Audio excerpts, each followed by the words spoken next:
I never saw it coming. I couldn't read the signs. I don't know why I let you in this time. I must be blind. I guess I couldn't trust you, 'cause all you did was lie.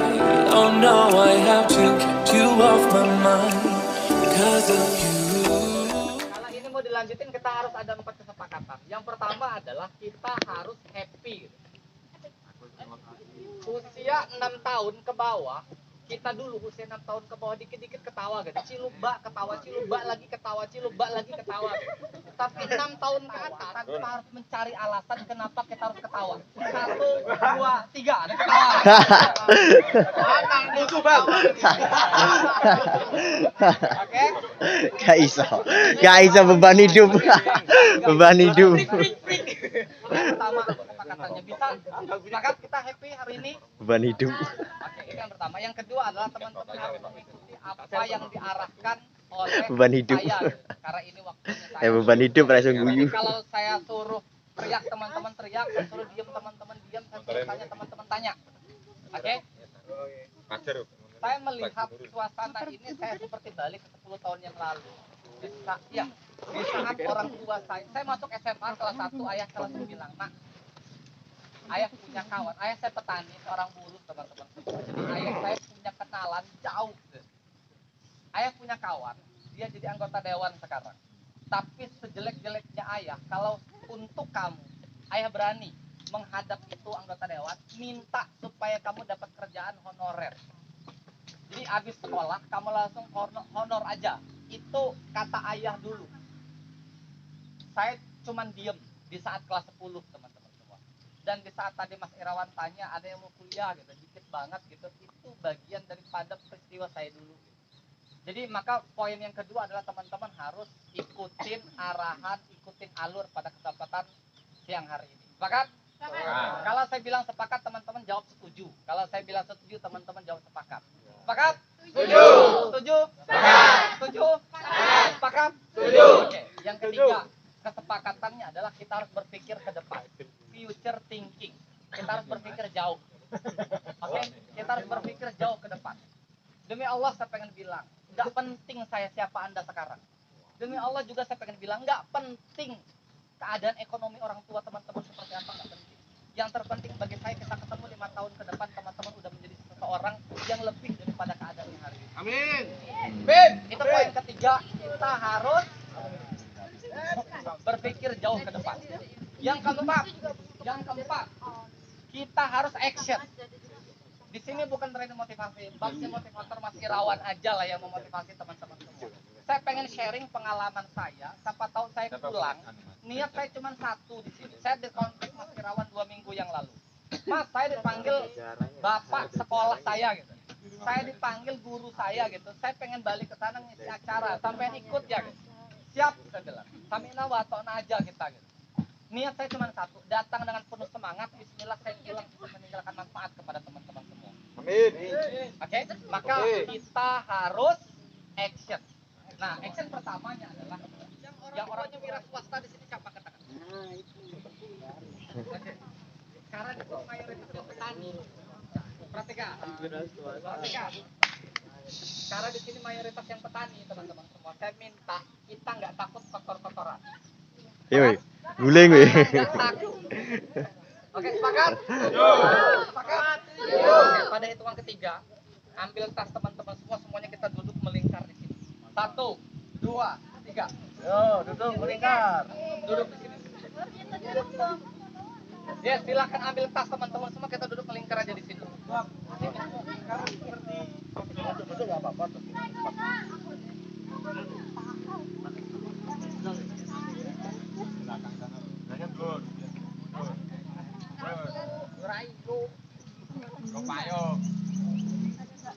Yuk dipercepat yuk teman-teman. Sampai jam berapa ya? Jelas. Sampai zuhur nggak apa-apa. Oke. Yuk dipercepat pada hitungan ketiga semua yang sudah duduk. 1, 2, 3. Teman-teman, nanti kalau teman-teman nggak mengikuti, kita akan hukum. Tadi kan Mas Irawan kena hukum, gitu kan? Kalau hukumannya simpel, hukumannya adalah siapa yang ngantuk, siapa yang berisik nggak pada tempatnya, itu jumping jack. Jumping jack itu gimana? Jumping jack ya 25 kali gitu. Saya contohin. 1, 2, 3 gitu. Oke? Kan kita siap gila kan? Siap gila. Kan kita siap gila kan?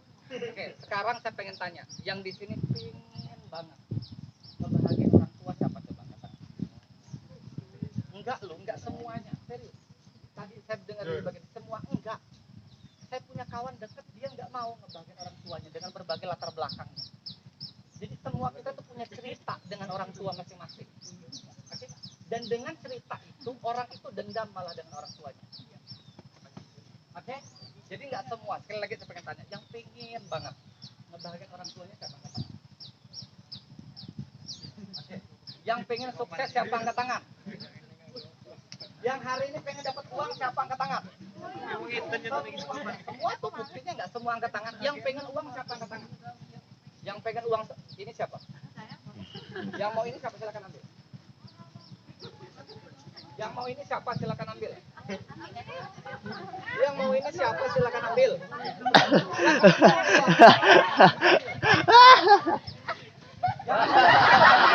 Ambil. Yang mau ini siapa? Ambil aja. Yang mau ini siapa?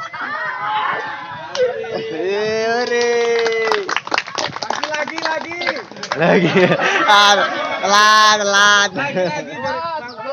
Saya bukan motivator, saya pengen sharing aja.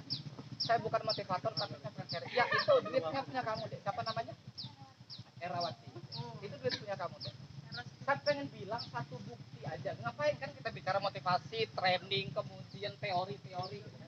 Tapi saya pengen bilang, semua kita pengen ngebahagiain orang tua secara teori, tapi tidak secara fakta. Buktinya masih banyak di antara kita yang bohong dengan orang tua, banyak di antara kita yang ngelawan orang tua. Itu poin fakta yang pertama. Fakta yang kedua, semua kita punya pengen mau uang. Mau uang? Mau. Tapi faktanya hanya 1-2 orang aja yang mau berdiri ngambil uang. Udah berdiri pun linglung udah.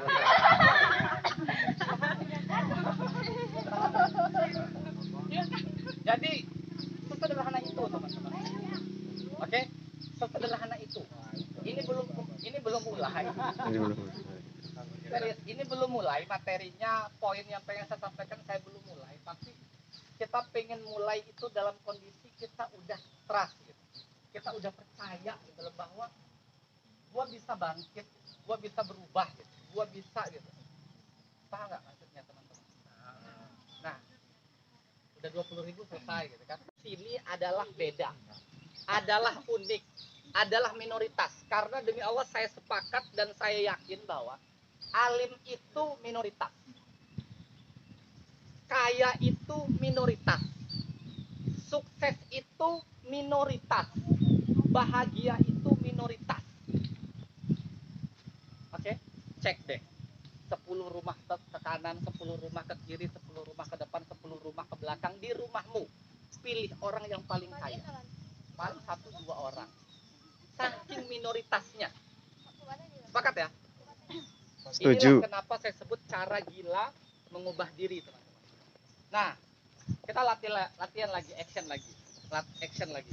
Saya pengen ajak teman-teman tepuk tangan, tapi dengan karakter orang gila, dengan karakter orang minoritas tadi, dengan karakter orang yang beda tadi.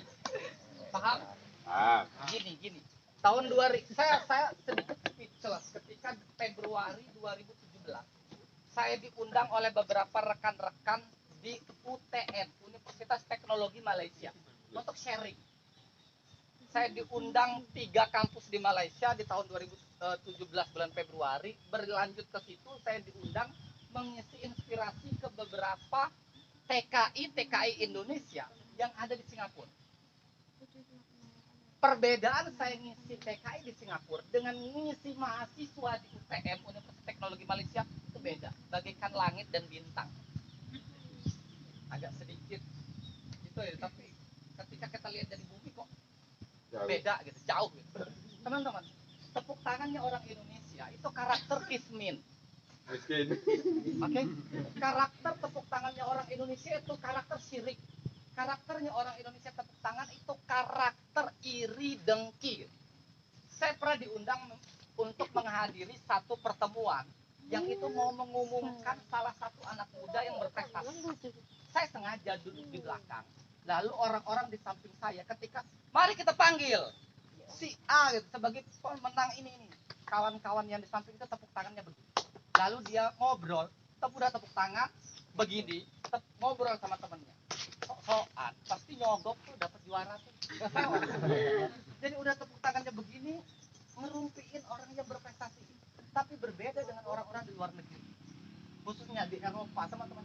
Mereka yang tadinya duduk, mereka udah tepuk tangannya begini sampai mereka berdiri. Itu yang terjadi ketika saya ngisi Februari 2017. Itu merubah karakter hidup saya akhirnya. Sekarang kita tes. Kita di kampung ini, tepuk tangannya orang Kismet. Ya saya dari kampung juga. Soalnya Pak, nggak apa-apa, nggak usah. Khairul Tanjung itu salah satu orang terkaya sekarang di Indonesia. Dia bilang saya anak singkong gitu, saya dari kampung gitu. Kita tepuk tangan. Pada hitungan 3, kita tepuk tangan. 1, 2, 3.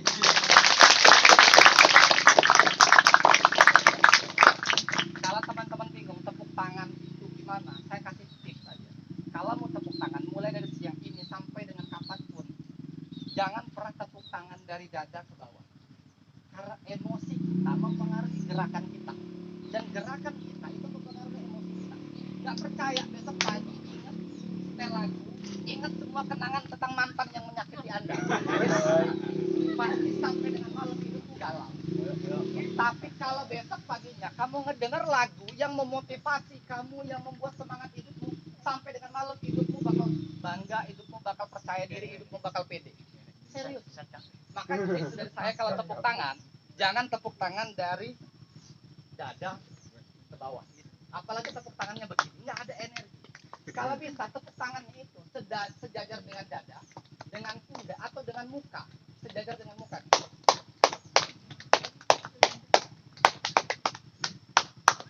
Suaranya. Gila yang saya maksud itu betul. Paham? Pada hitungan ketiga kita tepuk tangan dulu. 1, 2, 3.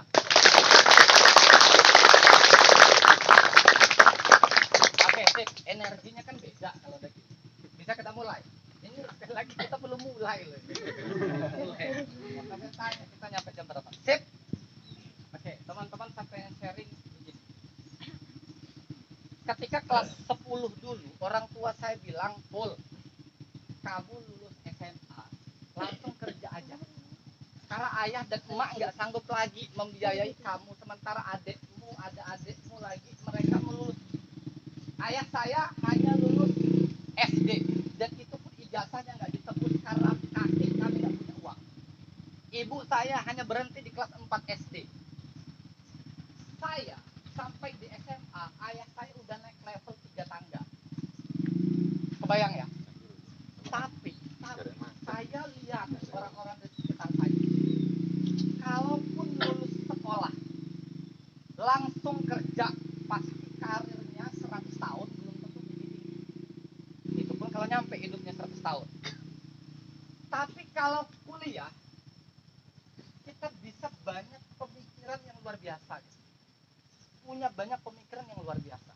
Dan dengan perjalanan itu, teman-teman semua, di kelas 3, di awal-awal seperti ini, bulan Januari, bulan Februari, ayah saya balik lagi mengingatkan saya, "Nak, lulus SMA langsung kerja aja." Spontan, lidah saya nggak berpikir, langsung saya tanya aja, "Emang gaji honorer berapa?" Ini mohon maaf banget, bukan kita tentang itu. Kalau kerja kan orientasinya 2, 1 happy, 2 dapat duit gitu ya, benar ya? Spontanitas di kabupaten saya dulu nggak tahu kalau sekarang, gaji honorer, anggaplah itu Pol PP pada saat itu, karena ada channelnya untuk ke Pol PP, 350.000 per bulan, dibayarnya 3 bulan sekali, jadi 1 juta. Kebayang nggak? Terus saya jawab sama ayah, "Ya boleh nggak kita salaman? Saya bakal berjuang sampai titik terakhir saya mau kuliah dan dapat beasiswa. Kalau saya bisa dapat beasiswa dan saya kuliah, saya nggak honor.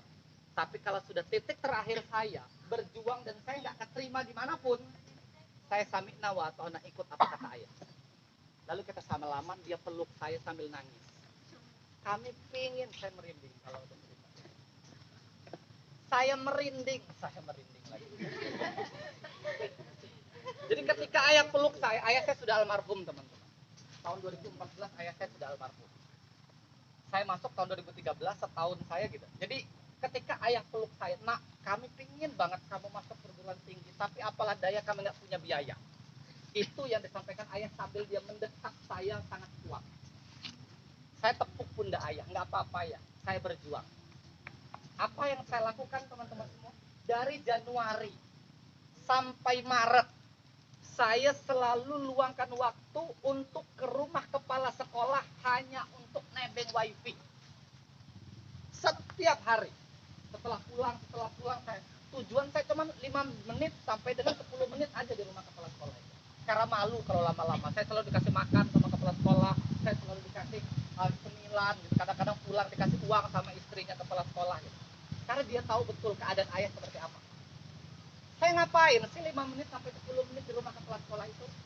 Saya cuma buka Google, kata-kata yang selalu saya ketik di komputer kepala sekolah itu di rumah adalah informasi beasiswa S1 2013-2014. Informasi beasiswa penuh S1 2013-2014. Selalu itu. Mulai dari negeri sampai swasta. Itu terus yang saya ketik. Sehingga akhirnya saya keterima di 5 universitas. 2 negeri, 3 swasta, tapi 100% beasiswa semua. Pertama saya keterima di Politeknik Negeri Bandung, dapat beasiswa penuh. Kedua saya keterima di Universitas Muhammadiyah Yogyakarta, dapat beasiswa penuh, tapi nggak dapat biaya kosan. Jadi biaya hidup ketika saya bahagia, ya saya keterima di UTM ya, dari 130 orang saya urutan keempat, padahal saya peringkat ke-32 dari IPS 4, IPS terakhirnya SMA 1 Tumi Jajar. Kok bisa ya? Catatannya ini, nilai yang tinggi tidak akan pernah menjamin Anda keterima di universitas negeri ataupun swasta. Karena strategi, trik, taktik, dan senjata itu akan mendorong Anda lebih cepat sampai di negeri sana. Oke? Kata ayah, alhamdulillah kamu bisa keterima di universitas. Tapi nak, itu negeri jauh banget. Jadi Jogja aja, udah ayah bilang itu kayak di luar negeri gitu, saking jauhnya. Dan seumur hidupnya dia belum pernah ke Jogja gitu. Satu tungku aja, satu dapur aja, kita udah repot, apalagi kalau ada 2 tungku di sana. Bisa mati bapakmu kelaparan di sini. Hingga akhirnya saya nggak ambil. Yang ketiga, saya keterima di Unjani, Universitas, lupa gua, di Bandung juga teman-teman. Yang keempat, saya keterima di saya keterima di Politeknik Lampung, Polinela. Tapi nggak dapat beasiswa penuh, cuman dapat beasiswa kampus. Dan menariknya saya keterima di Universitas Lampung, jurusan Ilmu Pemerintahan, dan dapat beasiswa bidik misi. Dan pada saat itu saya dapat asrama selama 1 tahun di Rusunawa Unila, plus biaya kuliah gratis, plus per bulan saya dikasih uang akumulasinya 1 juta. Dengan PD, boleh berbulan. Kayaknya enak nggak pakai ini? Cek, enak pakai ini apa? Enak pakai ini? Nggak pakai? Enak pakai? Atau enak nggak pakai? Sip ya? Lanjut. Jadi teman-teman, saya laporan sama ayah nangis. Saya di rumah kepala sekolah ngecek wifi untuk login. Saya ingat banget. Tanggal 18 Mei 2013. Jam 4:10 saya telepon ayah. Ya, Saiful keterima di Unila jalur undangan, dapat beasiswa bidik misi. Tapi kata ayah, saya tahu, tapinya itu saya tahu. Tenang ya, biaya kuliah gratis, biaya kehidupan ditanggung, dan asrama pun ditanggung. Ayah nggak bersuara, hanya terdengar suara handphone jatuh teman-teman. Dan dia berteriak, alhamdulillah ya Allah.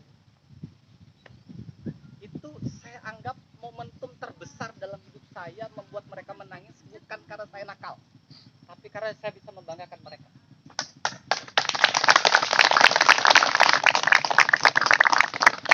Oke. Balik lagi ke behind the scene-nya, kok bisa keterima gitu. Di SMA saya ada 8 kelas. IPA-nya 4, IPS-nya 4. Saya IPS 4. Dari 32 di IPS 4, saya peringkat ke-28. Jadi kalau mau di ranking umum anak IPS, saya itu peringkat 113 dari total 127 siswa. Kok bisa keterima SNPTN? Saya pengen bilang bahwa nilai yang tinggi itu hanya bisa mengantarkan teman-teman daftar kuliah, nggak keterima, belum tentu keterima. Oke, sip ya.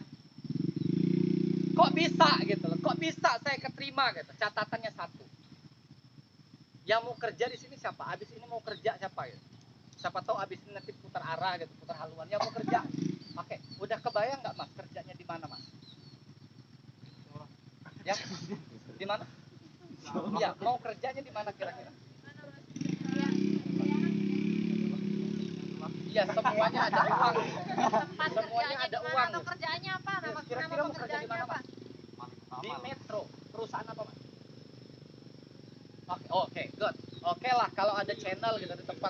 Tapi banyak orang-orang yang saya tanya, saya pengen ke Serang, saya pengen ke Banten, saya pengen ke Tangerang, ngapain ke pabrik. Teman-teman semua, gara-gara pandemi 2 tahun ini, pengangguran nambah 10 juta orang. Pengangguran nambah 10 juta orang. Bayangin nggak, teman-teman yang lulus SMA mau langsung kerja, itu sama kayak perang gitu. Kalau teman-teman mengelamar kerja, nggak punya strategi, trik, taktik, dan senjata, teman-teman belum masih daftar aja, mungkin udah ditolak gitu.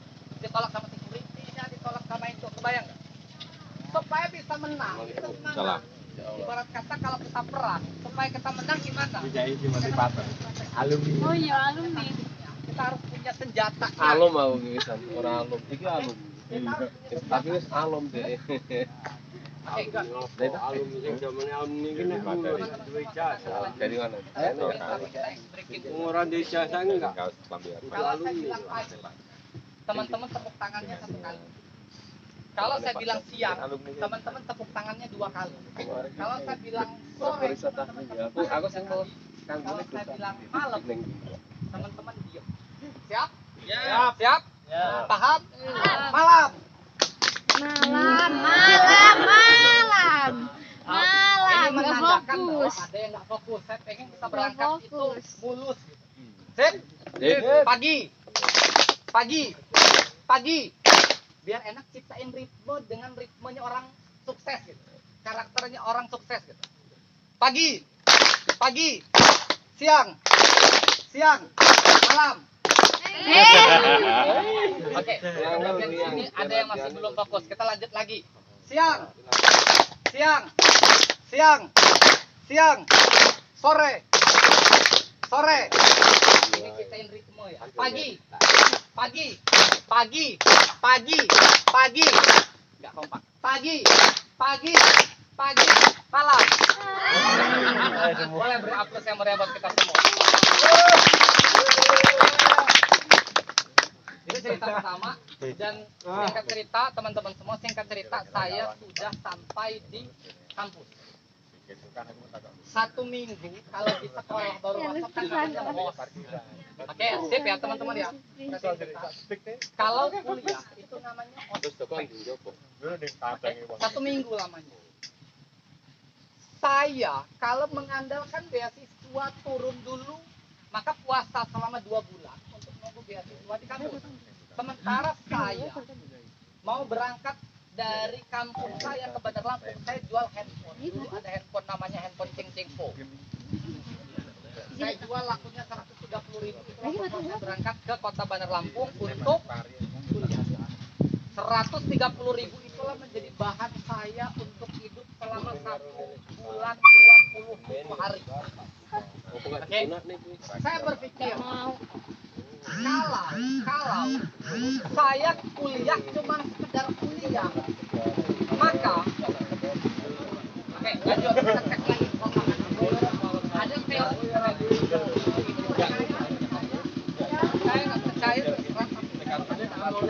untuk satu membutuhkan waktu 16 menit. Ini kita saat itu, kita udah mulai fokus ya. Pengantar. Ada satu orang yang mendistrak pikiran, mata, telinga kita, itu hilang fokusnya. Untuk masuk ke fokus lagi butuh waktu 16 menit. Dan ini ngefek banget. Sekarang kita tes dulu. Pagi, siang, malam. Lebih sedikit. Boleh beri aplaus buat kita semua. Oke, gas. Jadi gini. Ketika saya kuliah, kawan saya itu bilang, lu beruntung banget sih Pul gitu. Bahkan kata guru saya, lu beruntung banget lu yang juara umum aja nggak keterima SNPTN, kok lu bisa keterima sih gitu. Saya di situ akhirnya sadar, terkesan kata beruntung itu nggak ada.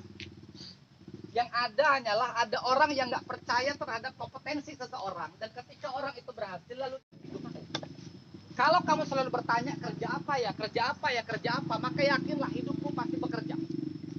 Tapi kalau kamu bertanya gimana caranya dapat duit, apapun yang terjadi, duit bakal datang kepada kamu. Cara itu akan menjawab pertanyaan kepada kamu. Dan saya dulu usaha apa ya? Sehingga 1 minggu setelah saya ospek, saya mulai buka usaha. Apa usaha yang saya lakukan? Punya modal nggak ada, punya ilmu yang udah tinggi nggak ada. Apa yang saya lakuin? Syaratnya adalah ngobrol. Jadi syarat dapat duit itu cuma ngobrol. Apa yang saya lakuin, teman-teman? Saya melihat ada satu gerobak gorengan, yang gorengan itu rame terus. Gorengan itu enak banget gitu. Lalu harga gorengan itu, harga donat itu, harga risol itu dijual harganya 1.000. Saya datang sama Bude itu. Bude, saya mahasiswa baru Bude, saya pengen mempertahankan kehidupan saya, tetap bisa kuliah dan membanggakan orang tua. Bisa nggak Bude? Saya pinjam toples Bude, isi gorengan, saya jual, tapi saya ngambil sama Bude berapa? Gitu. Kata Bude itu, oke nggak apa-apa mas, malah saya seneng gitu, dia bilang kayak gitu. Jadi saya ngambil 40, 50 dalam sehari. Oke. Saya ngambil ke dia itu 700. Kalau masnya mau jual 1.000 berarti untungnya itu 300. Kalau 300 kali 50 berapa? 3 kali 5? 3 kali 5? 15. Berarti saya cuma dapat 15.000. Waduh gitu.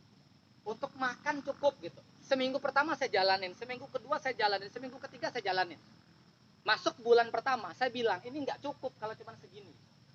Soalnya saya harus pulang gitu. Sampai di rumah minimal saya harus bawa sesuatu gitu untuk orang tua. Saya berpikir gimana caranya gitu. Dari mana saya dapat ide itu? Dari kawan-kawan yang sesama kuliah. Mungkin kalau saya ketemu anak SMA juga nggak ketemu itu ide. Apa yang dia bilang sama saya? Hul, lu lobby aja Bu D. Buat khusus punya lu agak gedein. Ya gedein dikit lah gitu. Nanti lu ngambilnya tetap 700. Tapi lu jualnya bisa 1.500. Oke, ngobrol lagi saya sama Bude. Oke. Jadi deal. Donatnya gede, risolnya gede, tapi tetap 700.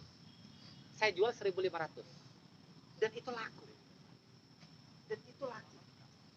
Jadi bukan 300 saya dapat, tapi 800 saya dapat. Banyak untungnya malah. Oke. Jadi 1 semester saya bertahan dari jual gorengan. Tapi saya pengen beli motor. Gimana caranya bisa beli motor? Oke. Apa yang saya lakukan adalah saya ngikut sekolah public speaking.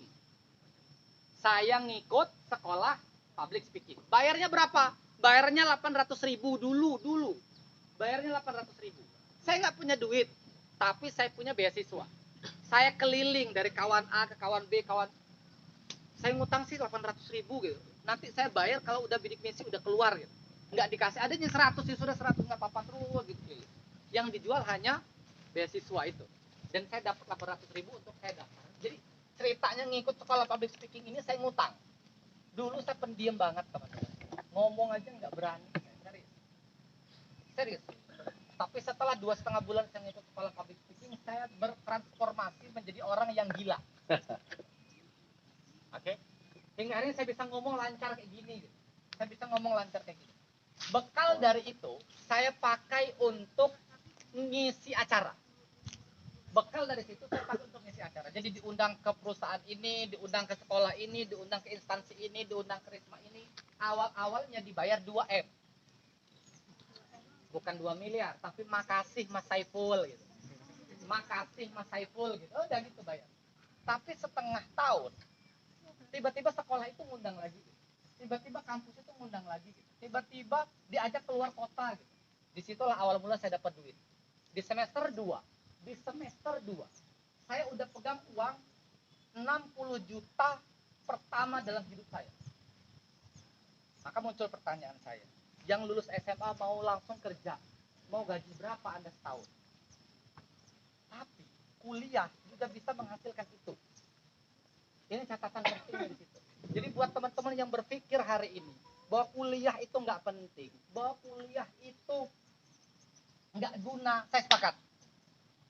Ijazahnya memang nggak ada guna. Serius, ini saya kan cerita versi saya, gitu. Nggak sepakat, it's okay, nanti kita bisa diskusi. Kuliah itu nggak penting, it's okay, nggak apa-apa. Tapi lingkungan, pergaulan, karakter di kampus itu yang sangat penting. Titik. Jadi yang berpikir bahwa kuliah itu nggak penting gitu, it's okay, nggak apa-apa. Tapi you harus kuliah untuk menemukan lingkungan yang nggak akan pernah lu dapetin di kampung ini.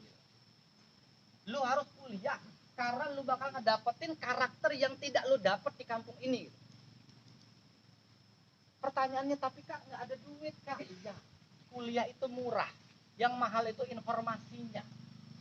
Tapi untuk mendapatkan informasinya, lu harus ubah pertanyaan lu. Kalau lu cari di Google, di handphone lu, di TikTok lu itu tentang orang-orang yang seksi, misalkan yang laki-laki, yang perempuan melihat orang-orang yang ganteng gitu, itu nggak guna gitu. Tapi kalau lu search di Google lo gitu, informasi beasiswa S1 2022-2023 banyak sekarang, teman-teman. Serius. Anda bisa kuliah tapi sambil usaha gitu. Tapi sambil kerja gitu. Kita lanjut. Untuk dapat duit sekarang susah apa mudah? Susah apa mudah? Itu bisa susah karena teman-teman nggak tahu polanya, nggak tahu caranya. Saya yakin sukses itu punya polanya, gagal itu punya polanya. Uang masuk neraka aja punya polanya kok. Apa pola masuk neraka? Istiqomah berbuat maksiat. Itu sudah selesai, itu masuk neraka dah gitu. Oke? Apalagi mau sukses gitu, apalagi mau bahagia gitu, punya polanya gitu. Nah, challenge-nya sekarang, yuk kita bareng-bareng ubah pertanyaan dalam hidup kita dan kita temukan pola gitu. Ada yang punya WhatsApp di sini? Enggak. Yang punya WhatsApp, ya ngomong, yang punya WhatsApp, ini bakal challenge kedua nih, dapat buku ini. Yang punya WhatsApp, berapa kotak WhatsApp teman-teman? 187. Berapa? 200? 423. Berapa kotak WhatsApp teman-teman? 83. Saya punya 2 kotak WhatsApp. 2 orang deh, yang perempuan 1, yang laki-laki 1, silakan maju. Ayo, siapa yang mau maju? Satu. Ayo maju, biar dapat buku nanti. Yuk. Yang mau silakan berdiri. Saya nggak tunjuk, ya silakan maju. Oke, udah berarti ini Mbak. Mohon maaf Mbak, satu aja di sini satu. Gini kan, kompetisi nggak apa-apa. Di sini siapa yang mau maju? Bagus. Saya udah berdiri nih Pak. Siapa yang mau? Nggak ada, itu oke, nggak apa-apa. Nanti dapat buku. Saya udah berdiri Nih nih. teman-teman. Siapa? Nih teman-teman. Yang bilang, Laki-laki aja yang berani. Ntar bilang ya. Yang berpikir dapat duit itu susah, maka seumur hidupmu lu bakal dapat duit susah. Yang berpikir dapat duit itu mudah, maka seumur hidupmu lu bakal mudah dapat duit. Serius. Hanya dengan WhatsApp, perhatikan, tahun 2021 kemarin, hanya dengan WhatsApp saya dapat 8 miliar. Serius. Masya Allah. Hanya dengan WhatsApp tahun 2021 kemarin saya dapat 8 miliar. Hanya dengan WhatsApp. Apa yang saya kerjain? Nih teman-teman. Saya punya dua punya WhatsApp. Kan ada dua WhatsApp bisnis sama WhatsApp pribadi. WhatsApp bisnis saya ada berapa kontak?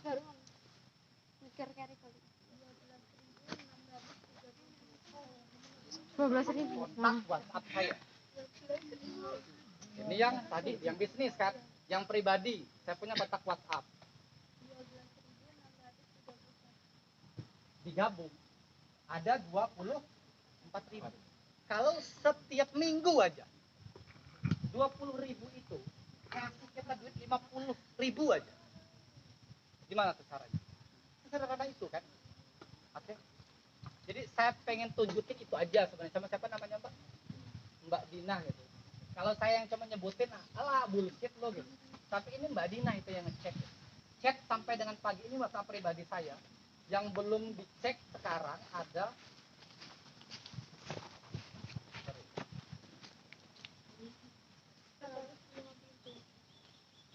pagi ini yang belum saya cek ada 158 WhatsApp. Dan itu bukan kata saya, itu kata teman Anda.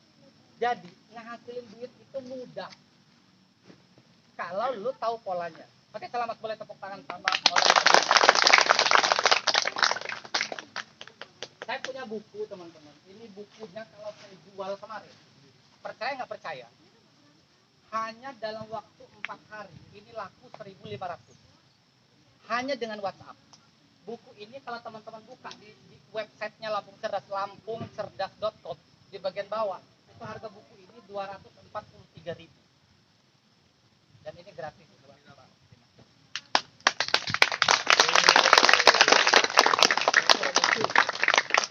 Oke, sip ya. Mau ngapain lagi saya? Kita lanjutin teman-teman semua. Paham ya? Paham. Jadi saya pengen kasih input ke teman-teman bahwa yang berpikir kuliah itu nggak penting, yang berpikir itu oke, gua setuju. Tapi lingkungan di kampus itu penting. Dan kamu bisa kerja di lingkungan Unila, di lingkungan kampus-kampus di seluruh Indonesia. Banyak banget orang yang menerima mahasiswa untuk kerja. Lu kuliah gitu. Kuliahnya pagi itu udah lu kerjanya dari sore sampai malam. Lu kuliahnya malam gitu ya, sudah lu kerjanya dari jam 10 sampai jam 5 gitu. Semua itu bisa dinegosiasi dan lu bisa. Tapi judulnya kuliah sambil kerja, bukan kerja sambil kuliah. Bukan kerjanya Senin sampai Jumat, Sabtu sama Minggu kuliah, enggak, gitu konsepnya, Bos. Paham? Paham. Jadi teman-teman terserah ambil poinnya dari mana gitu. Ambil poinnya dari mana, tapi yang saya pengen katakan bahwa teman-teman bisa. Otak kita itu nggak ada batasan. Serius. Otak kita itu nggak punya batasan. Tuhan itu akan selalu bilang, saya adalah sesuai dengan prasangka hambaku. Mau tes? Mau bukti? Mau. Oke, tangan kita gini semua. Ini ada garis. Cek masing-masing. Kalau nggak ada garis, cek kakinya, napak bumi apa enggak gitu. Nih, ini ada garis. Sepakat? Coba garis ini dilurusin gini. Diukur tangannya. Cek biar adil, kita harus ratain, lalu kita ukur. Cek tangan Anda, jari Anda, ada yang panjang sebelah, ada yang sama. Benar? Ya. Setiap orang beda-beda. Ada yang sama, ada yang panjang sebelah. Perhatikan instruksinya. Yang panjang, perhatikan, sama dan panjang sebelah ya. Perhatikan instruksinya. Yang panjang, itu disimpan. Tapi yang sama, pilih salah satu yang mau disimpan. Yang panjang, perhatikan jari tengahnya, teman-teman punya saya ini panjang sebelah kanan, berarti yang kanan saya simpan. Yang kiri saya depan. Tapi kalau sama, pilih salah satu. Yang mau disimpan, yang sudah? Sudah? Sekarang tangannya kayak gini. Perhatikan satu titik yang ada di telapak tangan itu. Nggak usah ke saya. Perhatiin titik tangan teman-teman semua. Lalu bilang sama diri. Lalu ngobrol sama pikiran sendiri. Ngomongnya gini, wahai tanganku. Ngomong dalam hati aja. Ngomong, wahai tanganku. Saya perintahkan kamu jadi panjang. Saya perintahkan kamu jadi molor. Saya perintahkan kamu kayak karet gitu. Semakin ditarik semakin molor gitu. Ngomong aja sama diri teman-teman, sama tangan teman-teman. Molor gitu. Molor gitu. Molor. Lalu kita tiup coba. Tiup 1 2 3. Kita goyangin kayak gini coba tangan kita. Lalu kita ukur lagi. Coba kita ukur lagi. Enggak tahu kenapa dia jadi panjang gitu. Jadi lebih panjang. Ya Allah, panjang. Iya enggak? Iya. Sekarang liatin lagi. Sekarang liatin lagi tangannya tadi. Tangannya yang tadi liatin lagi. Liatin lagi tangannya yang tadi. Lalu ngomong. Geli saya gitu kalau panjang gitu. Normal deh gitu. Normal deh gitu. Lalu kamu goyangin lagi kayak gini, kamu ukur. Nggak tahu kenapa balik gitu. Iya.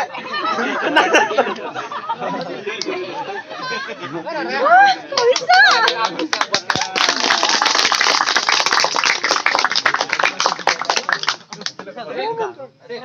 Ada yang bilang ini mistis, enggak. Ada yang bilang ini hipnotis, enggak. Ini hanya ngobrol dengan diri sendiri. Jadi kalau setiap saat lu ngomong dengan diri lu sendiri, cari duit susah, maka seumur hidup lu itu yang bakal terjadi. Karena sesederhana kita membuat tangan kita panjang. Tapi kalau kita buat diri kita, cari duit gampang, gua happy, gua bahagia, lu mantan tinggalin aja, bakal banyak pangeran di sana gitu. Hidup lu itu berwarna gitu. Hidup lu happy gitu. Paham nggak sih? Paham. Ngerti nggak maksud saya? Saya nggak ngerti ngomong apa.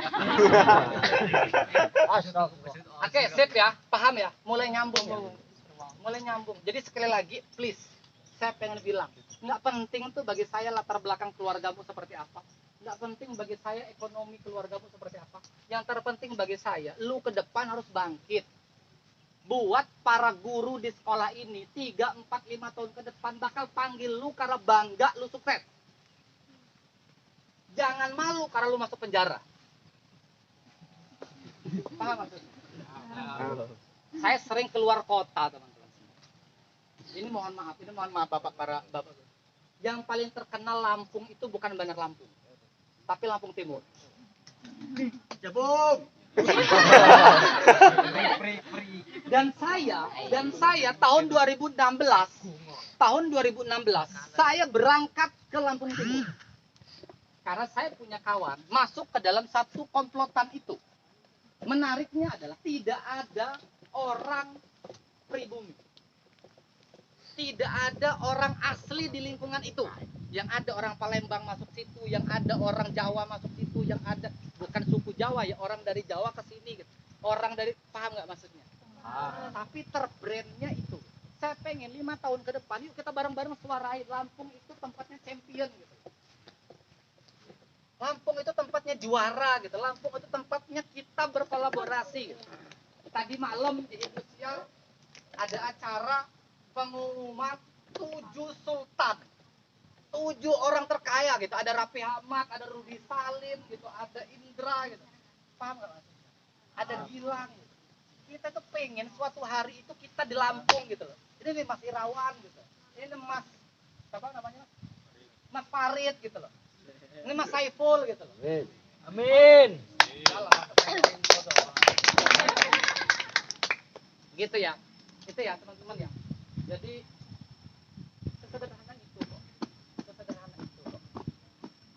Dan inilah yang membuat saya nulis. Saya punya 3 buku teman-teman.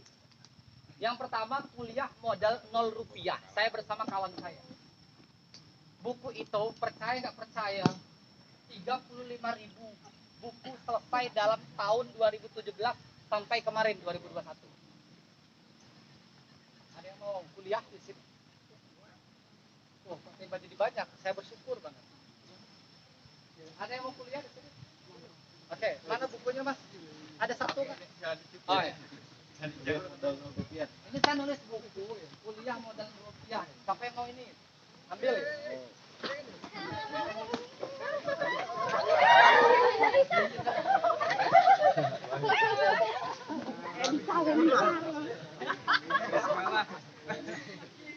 Salah tinggi dia. Oke. Kalau yang pertama dapat duitnya gampang banget. Cukup Masih ada berdiri, kesempatan, masih ada ambil. kesempatan. Cukup berdiri ambil, paham? Tapi yang kedua mau ngambil, balik lagi. Yang kedua mau ngambil itu butuh halangan, rintangan. Jadi saya ngomong begini nih, kelihatannya sukses itu enak banget sih gitu, ya nggak? Teman-teman mungkin berpikir, wah sukses ini kok enak banget, tapi faktanya perih.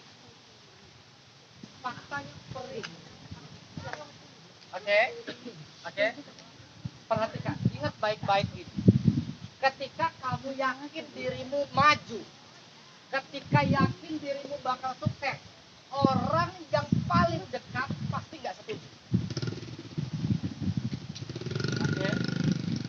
Di saat kamu mau men-challenge diri untuk melakukan sesuatu yang itu kamu yakini, kamu pasti sukses di situ. Ingat kata-kata saya. Orang terdekatmu biasanya itu nggak setuju. Di saat yang saya yakin bahwa kuliah itu penting, ada faktor X. Di saat saya udah kuliah nih, saya mau bisnis kan. Apa kata bapak saya? Nah, kalau mau kuliah aja dulu yang bener, lulus cepet baru kerja. Tapi enggak ya, saya pengen bisnis, gitu. Doain saya, gitu.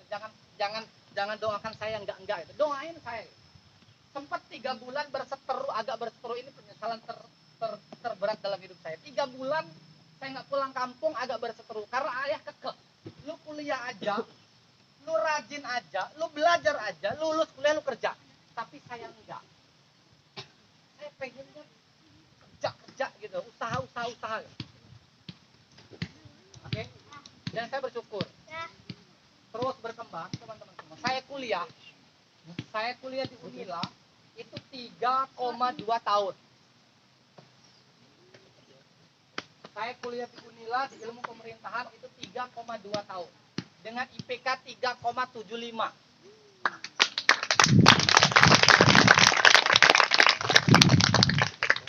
Dan 3,2 tahun saya membangun 28 usaha.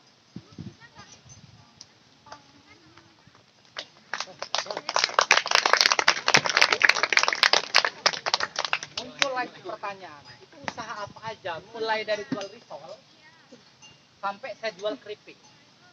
Dulu saya jual risol ya, ingat balik ke cerita tadi. Saya jual risol, bawa toples 4. Jadi kalau saya kuliah, saya bawa toples 4. Kalau saya mau main, saya bawa toples 4. Kalau saya mau pulang, saya bawa toples 4.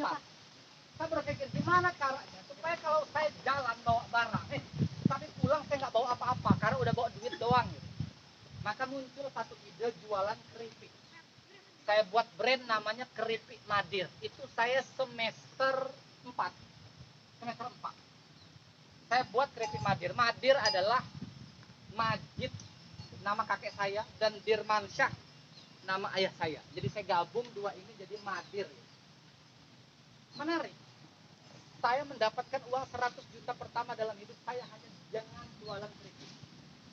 Dan punya 400 orang yang ngejual keripik itu tanpa harus jualan lagi. Jadi 10 juta pertama di semester 1, 60 juta pertama di dalam hidup saya semester 2, kemudian 100 juta pertama di semester 4, 500 pertama dalam hidup saya itu di semester 5. Dan 1 miliar pertama di saat saya 1 minggu mau dipindahin toganya oleh dosen, oleh rektor. Jadi ini sorry to say, saya pengen sekedar kasih cek kepada teman-teman semua bahwa sukses itu punya pola gitu. Jadi naudzubillah enggak riak, enggak teman-teman. Ngapain juga saya riak gitu kan dengan teman-teman gitu. Kenal mah kagak gitu. Kalau kalian itu Jokowi gitu, anaknya Jokowi gitu kan enak saya pamer ini, oh ini bisnisnya keren gitu. Injek jadi dapat saham itu kan enak. Kalau teman-teman kan ini mohon maaf. Cuman saya pengen kasih tahu bahwa perjalanan hidup saya yang dari kampung sana itu bisa gitu loh, bangkit gitu. Tahun 2021 kemarin selama 3 bulan kita punya kontrak project, total tim saya, total karyawan anggaplah, total karyawan saya ada 3.200 orang. kemarin 2021. Di saat yang lain berpikir cari kerjaan apa, kita kasih kerjaan selama 3 bulan. Orang itu lumayan loh, lumayan. Paham? Oke. Saya buka dulu deh sesi tanya jawab kalau ada yang mau ditanya. Saya 1 jam loh udah ngomong ini. Iya, ambil ini. Saya 1 jam loh udah ngomong. Kalau ada yang mau ditanyain, boleh. Terserah. Mau tanya tentang sekolah, tentang kuliah, tentang kerja, tentang usaha, tentang berkeluarga, tentang kehidupan, tentang ditinggal mantan perinya gimana itu oke. Oh, bebas. Ayo tanya. Monggo, ada yang mau tanya? Ya, ada yang mau tanya?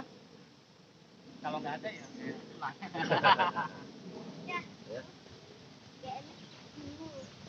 Ada yang mau tanya?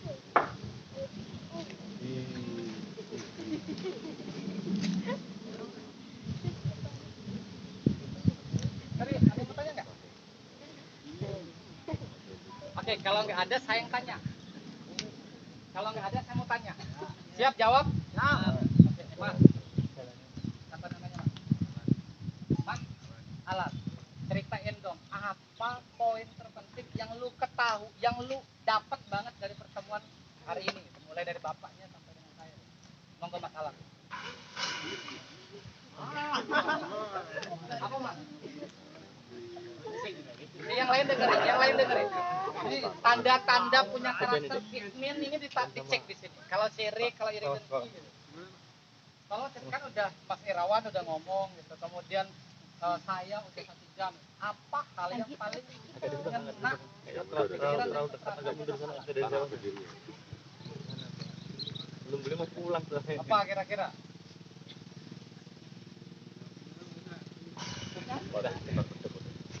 Oke, enggak ketemu. Lanjut. Pak. Kalau yang lain dari mana? Enggak saya. Apa? Luis. Oke, Luis. 1 jam pertemuan kita dapat apa aja di sini? Monggo. Ayo. Ngomong cerita. Dapat duit, dapat buku. 1 jam selain buku lah ya. Ya boleh lah buku juga 1 gitu. Apa aja kira-kira yang didapat selama pertemuan di sini gitu. Apa? Jadi 2. Ya, Mas. Apa?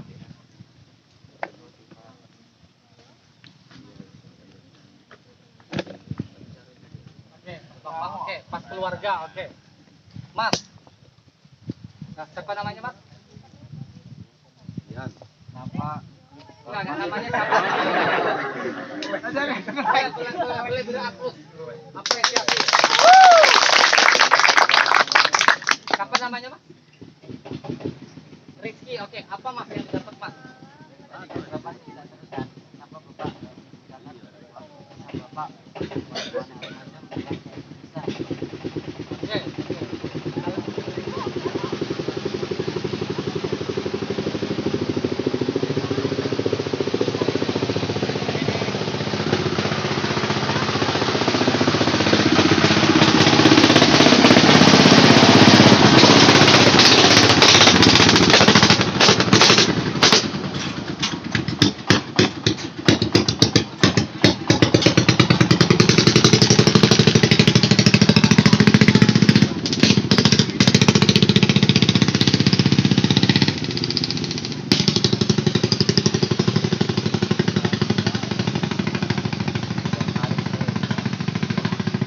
Oke, kita lanjut. Apa sih Mas Rizky? Biasanya kalau bagi masih anak remaja sampai dengan kuliah kan egoisnya Oke. Boleh dicontohin nggak Mas? Egois yang seperti apa? misalnya anak zaman sekarang kan masih mikir apa ada HP bagus, motor bagus, apa namanya, malu lah mau keluar masa lagi kayak gitu. Kadang kalau mau usaha kan kadang malu Kak. Menarik. Saya dulu di usia saya SMP kelas 2. Ini perhatiin nih teman-teman. Di SMP kelas 2 ada guru ngaji kampung di tempat saya ngasih tahu saya. Dia bilang begini, Mas Saiful, kamu anak yang pendiam, tapi saya yakin kamu bisa sukses. Dia bilang gitu, kata-katanya gitu, sambil tepuk pundak saya sebelah kiri. Mas Saiful, gitu. Kamu anaknya pendiam, tapi saya yakin kamu pasti sukses. Bapak titip satu hal. Nah, ini yang pengen saya share aja. Bapak titip satu hal. Seseorang nggak akan bisa sukses selama tidak ada keseimbangan antara kemauan dengan kemampuan. Kalau kita banyak mau, tapi nggak punya kemampuan, nggak bakal jadi, hidup kita bakal stres banget. Tapi kalau kita punya kemampuan dan nggak punya kemauan, itu pun nggak dapat happy-nya gitu. Maka waktu muda dia bilang kayak gitu, perbanyak investasi leher ke atas. Tapi Pak, saya baca Quran males gitu, ngaji males gitu, sholat bolong-bolong gitu. Ini saya jawab apa adanya dulu gitu. It's okay, dia bilang kayak gitu. Ini guru ngaji loh. Mungkin kalau guru ngaji yang lain udah ditempeleng gitu.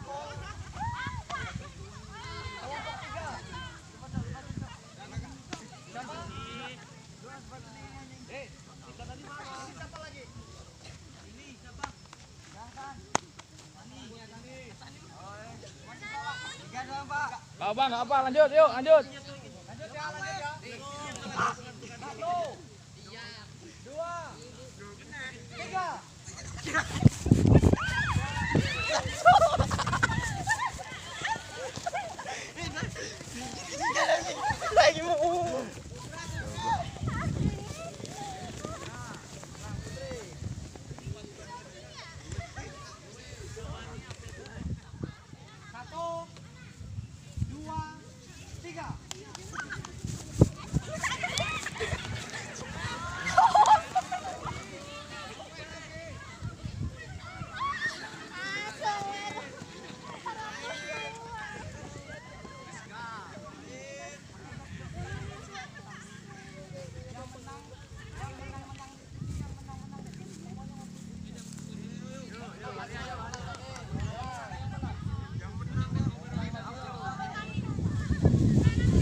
Ada bersembilan ya, betul ya?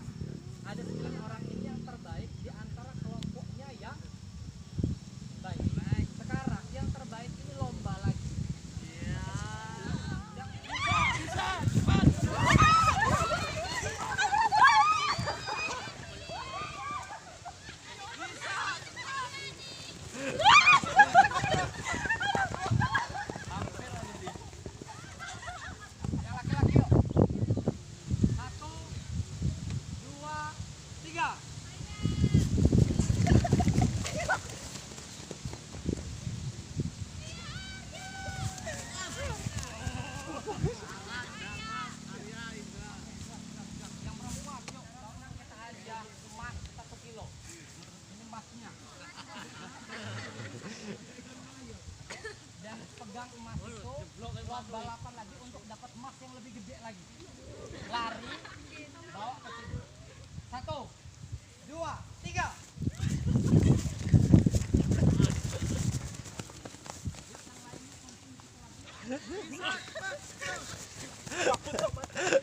Sudah.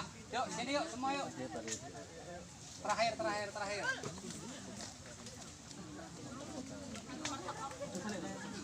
Yang menang bawa batu tadi siapa ya? Saya. Yang menang bawa batu. Kasih batu masih, nah kasih batu lagi. Kasih buku masih rawan. Siap. Batu ya? Yang dapat batu. Fotonya mana fotonya? Kenapa pukulan jatuhnya? Di foto. Mulai. Generasi emas.